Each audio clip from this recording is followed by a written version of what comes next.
Hello guys, in this tutorial you will learn how you can customize your keybinds in your Discord account in 2025. So let us guide you through this.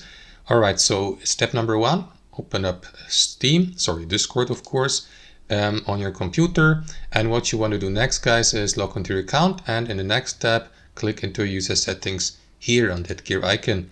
After that, navigate to keybinds here under app settings to the left, click into it, and here you may add a new keybind, for example, or learn the shortcuts listed below for specific commands and actions or like navigation.